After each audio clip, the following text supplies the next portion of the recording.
Okay. Haven't used the mic. Is this good? Hello? Thank you all so much for coming tonight. I'm so excited to start this year off with Ori Gersht, who's in town from London. I'm thrilled to have this show. I think a lot about this work, and we've been working with Ori, I think, since 2017 or so. And we've been talking about this show for several years. COVID delayed us actually having it.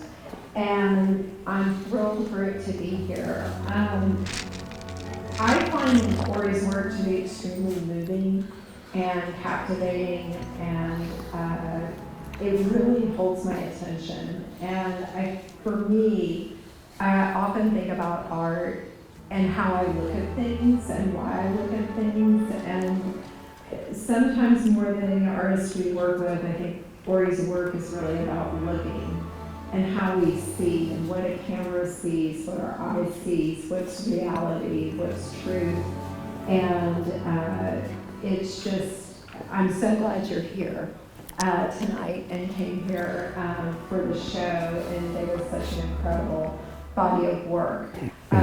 Ori lives in London. He grew up in Israel, and his work has been shown extensively in museum collections really all over the world, from Asia to Europe to North America. He's had a one-person show at the Boston Museum of Fine Arts, at the Tate Modern, and Tel Aviv, at several different museums.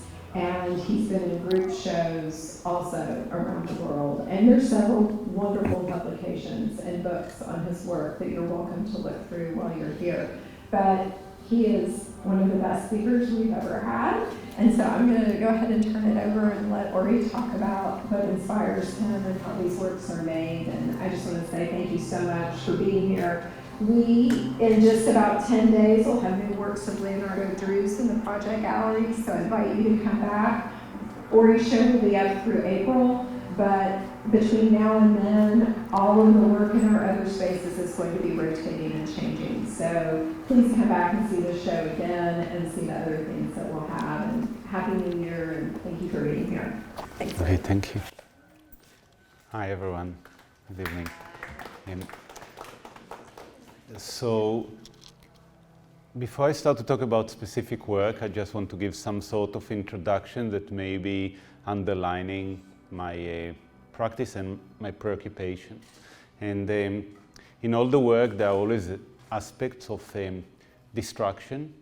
But the act of destruction is not annihilation, but it's an opening for a new possibility, a moment of creation. Actually, what I capture at the end and make the photographs out of, it's becoming a moment that is resurrecting out of an act of extreme violence. And this sort of dichotomy and tension between creation, or between destruction and creation, I think it's fundamental to every aspect of our being in the universe.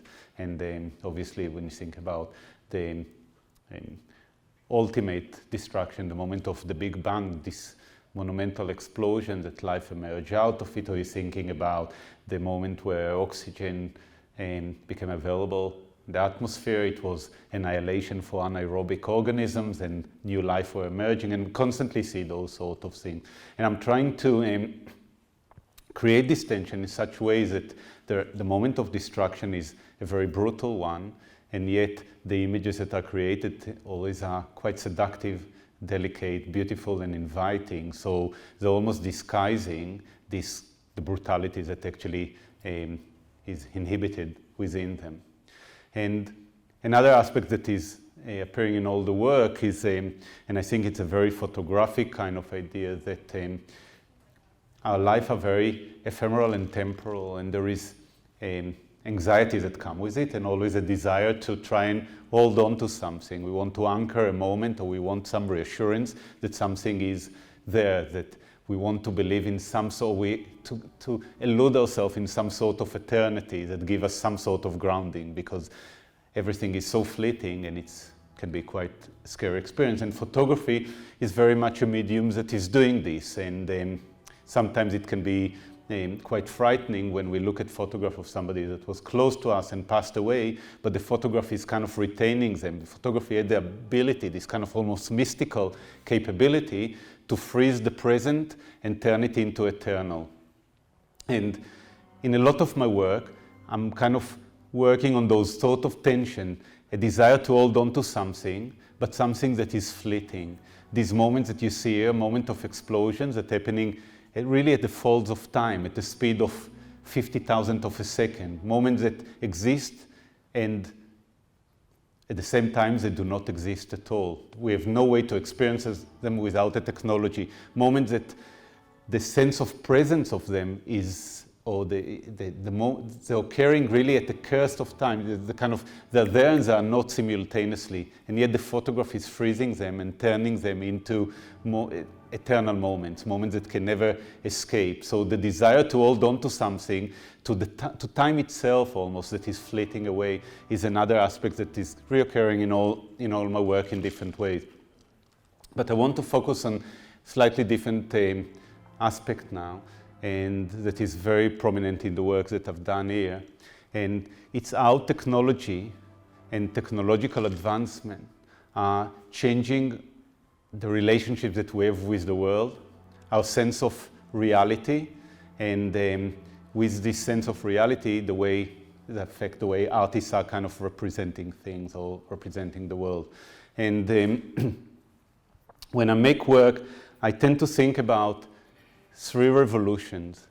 One that occurred in the 17th and 18th century, which is the scientific revolution.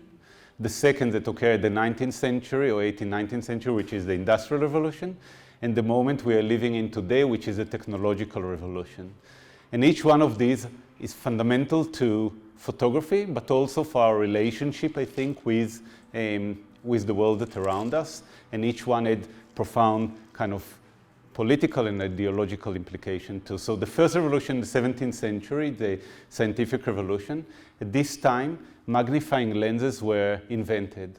And all of a sudden, Galileo was able to look into the celestial sky, to see the moon in a way that no one was able to see before.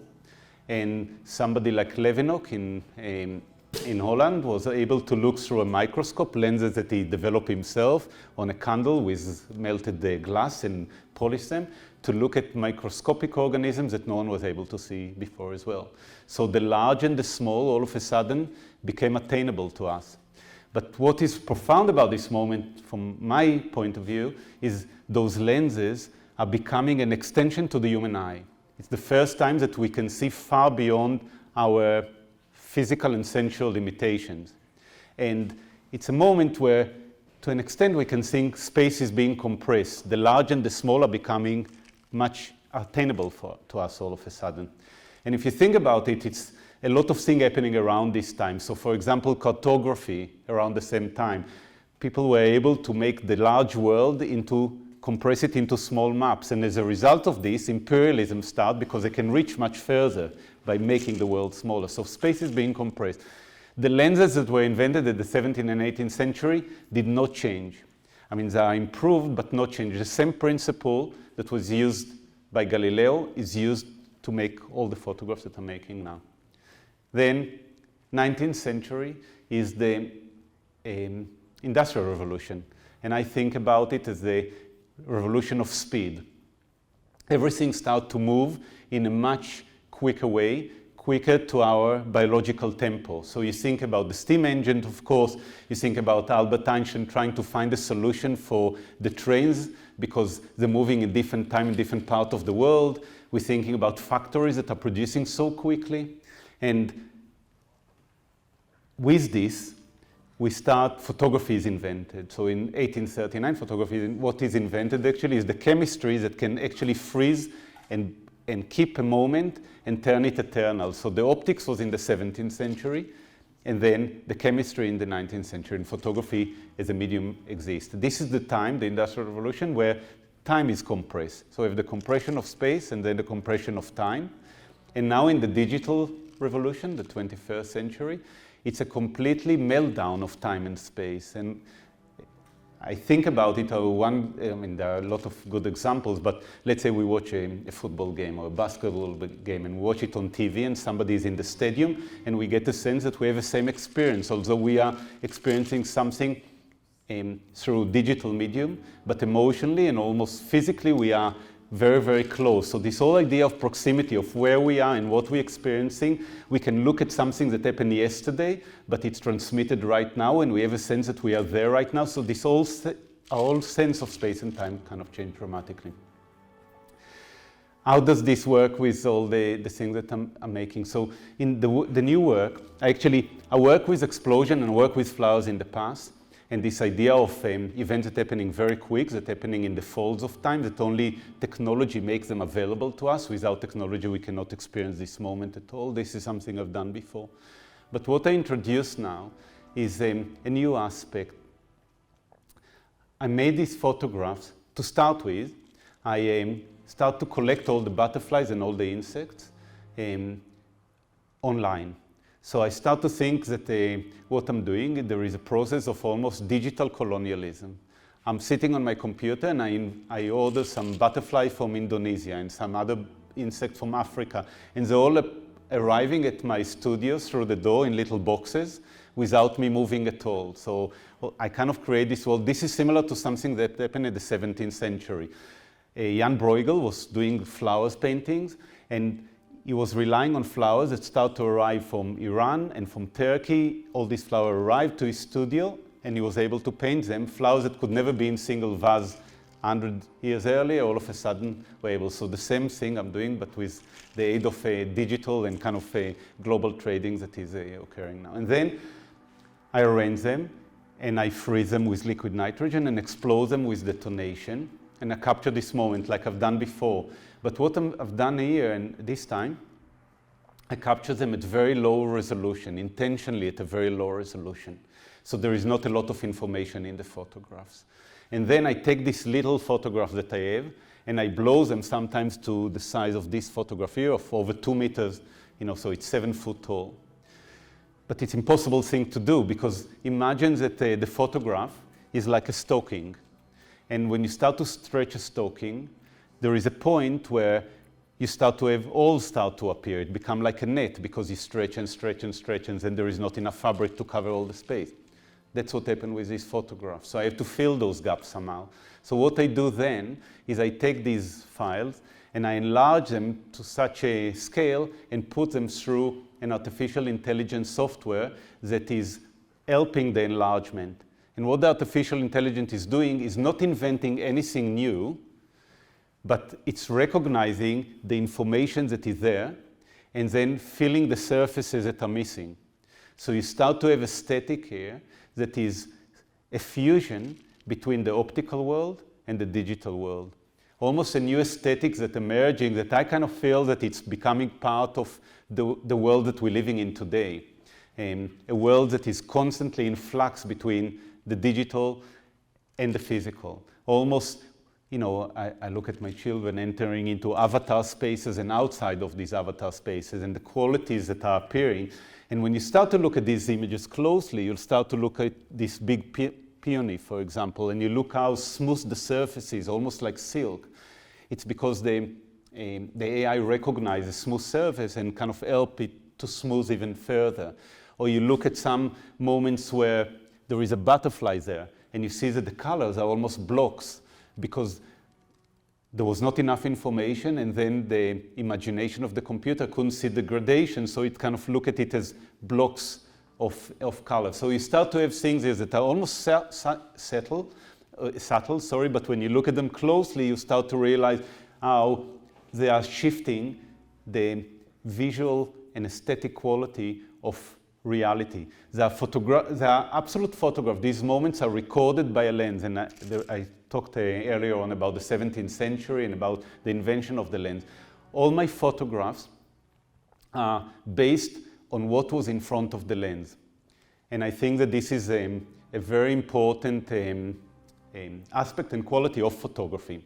Photography is a medium that's very different from any other visual artistic mediums, because photography, if you think about drawing, for example, so the very first line that you do on a paper is already an act of interpretation, because you look at something, you absorb it through the eyes, then the brain is making an interpretation that allowing the end to kind of follow the line. But photography is very different. Photography is always relying on light that is bouncing off an object that was there. You can't photograph something that is not there. So if I photograph this table or somebody here in the room, light need to hit this person and then bounce back and go through the lens, and that's how the image is created. So the photograph in its essence is quoting the world rather than interpreting the world. So it always has relationship with some sense of reality, of realism. And for me it's very important because all my work seems almost, there is something spectacular or almost seems kind of represent an impossible moment. And at the same time, the camera was always there just as a recording tool. So there are no manipulation behind this. This photograph is a straight photograph that was taken in Kyoto, where I was very much interested. I traveled to Kyoto because I was interested in the reflective ponds that in Zen culture are very important, a kind of the relationship between reality and appearance, features that are constantly playing in all the Zen garden. And what I was trying to do is to take photographs where the physical world and the virtual world are totally melting down into each other. So there is no longer distinction. So the skies are reflecting in the water. But if you look here, some of the plants are growing from the water. So you start to have geometrical shapes here, like triangles in perfect symmetries that do not exist in the natural world. They can only exist because there is a mirroring quality here. So this sort of relationship that on the one hand, the photographs feel so removed from the mundane world that we experience, and yet the camera was just there, and the act of photographing is a very straightforward action of looking at something and absorbing light from an object is kind of at the core of it. I'll stop here for a minute, and then we can talk maybe about the film.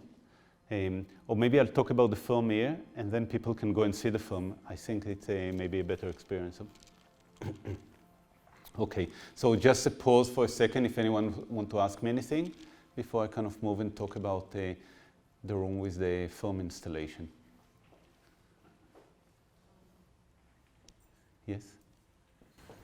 How much is the difference between when you take a photo in a larger file and print it out, and a smaller file and AI to do something in the middle? How much is the difference? Have you tried a same scene in a different? So I think that if you go close to any of these photographs and you start to look at the details, you'll start to see that there is something in them that it feels photographic, and also it feels like something else, a bit kind of digital painterly or something. It's real, but it's and you're asking a question that I try to answer in words. I should have two beside each other so you can actually look at the difference in qualities. But there are definitely, I think that when you look at these photographs, there is some sense of otherness, and this otherness emerging from the way the computer imagining some of the surfaces. But what is the amount of difference? It's difficult to assess it as amount of difference, but I think that the difference is quite profound. But at the same time, there is also subtlety to it, because you look at it and it takes you some time to kind of explore it to really realize those kind of qualities.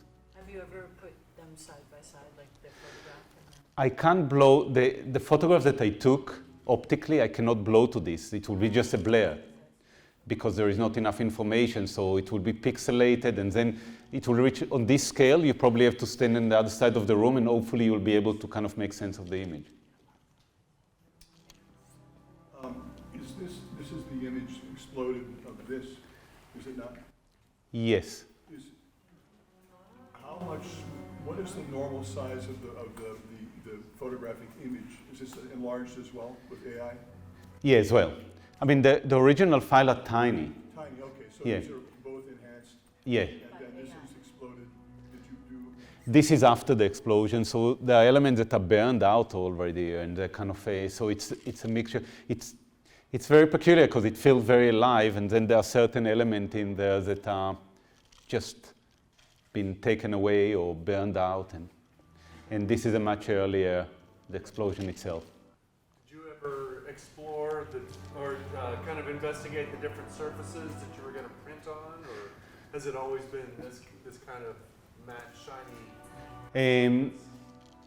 So there is a photograph there that is on a different finish, and one thing that I always try is not to have any barrier, so I never use glass.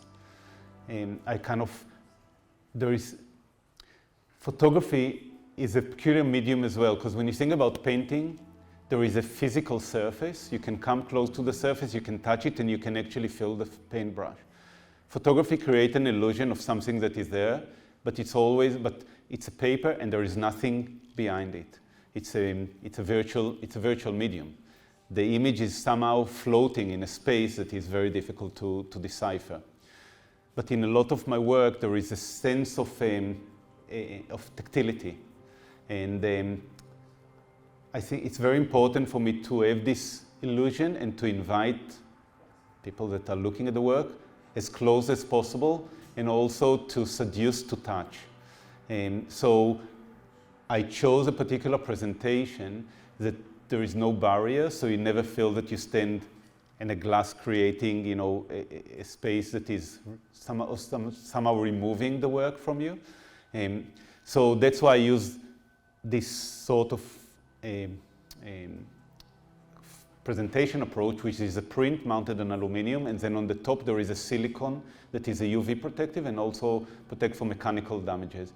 But over there I use something slightly different, where I use a non-glaring perspex. So, and the reason I've done it over there is because I wanted a little bit, the perspex got a depth to it, so it created a slight more three-dimensional depth that was important, because there the work is based on postcards and pieces of glass which are flatter, and I wanted to kind of create an optical sense of depth, basically. So I experiment with other forms of presentation, but I tend to stick with kind of a very limited amount of options that I think serving the work that I'm hoping to produce. Could you speak to the lighting that you use? Pardon? The lighting, the special light that you use? On these I use sometimes I use flash guns, but in these particular, all these works I use, it's a special light. It's a light that was developed for the film The Matrix. At the time it was a very kind of a breaking ground technological piece of equipment. Today not many people use it anymore because it's now everything moving to LEDs, but it's a huge light that create a burst for about up to 10 seconds of enormous power. So you can never look at it. It will blind you if you look at it, so you have to turn away when you fire this. But what's amazing about it is that it has a huge parabolic reflector. So this light is maybe about 7 foot by 7 foot, so I can take it up and bring it very close to the subject. So because of the shape, it's very much closer to light that the sun would produce, because it has a very beautiful and gradual curve to it. I mean, it's very heavy duty, so the batteries, it's weigh about a ton. So I have to have an electrician working on the set when we're operating this because of the complexity. But it give this sort of painterly qualities to the work, which will be very difficult to achieve otherwise. Okay, so I'll talk a little bit about the films. In the other room, there are 3 films that I produce in collaboration with a Japanese ikebana artist. And I keep visiting Japan, and I think that there is a deep affinity between things that I'm trying to do to Japanese culture and Japanese art. And in ikebana, there is also a relationship between creation and destruction, and as soon as the arrangement is actually completed, there is you let it go. So it starts its decay, and there is a very kind of a particular moment where the arrangement is at its peak, and then its decaying is part of the celebration of the arrangement itself. Another thing that is very prominent in Japanese culture and relationship to nature is the desire to control. You can see it in the bonsai the same way as the ikebana. And one of the reasons for this is a deep fear from natural disaster. In Japan, there is always a threat of earthquakes, of tsunamis, and there is an admiration to nature, and at the same time a desire to control it in order to face some of those anxieties and fears. So I start to work with on different arrangement, and all the flowers that I used were water flowers. There is an old kind of genre in ikebana's arrangement that is based on flowers that are growing in bogs or in ponds, particularly irises. I sourced those flowers from British growers, but it's very difficult because they're blooming for only 2 to 3 days of the year. And the set that we have to build was quite complicated, so I have to time it. So I worked with 20 different growers, and I was monitoring with each one of them, because in different parts of the country they will bloom in different days according to the sun, temperature, and rain condition. And I got these growers in Devon, which was 5 hours away from where we were filming, and I drove to them the night before, and I got these buds, and we managed to do the film on time. And basically, because I chose water flowers, because I wanted the water to be the element that is actually interacting with the arrangement. And there is an element of consumption, of destruction or intervention, but this time it's very, very delicate. It's rain that is kind of falling, and the flowers with its own reflection are presented, and the drops start to kind of destroy the reflection and eventually consuming the flowers themselves, but the whole thing happening in a very slow and meditative way. I imagine each flower arrangement as an island that is floating almost as kind of an existential presence of existential entity that is floating in some sort of a cosmic space, and the relationship between the two. So, you're welcome to go and see the films, and thank you.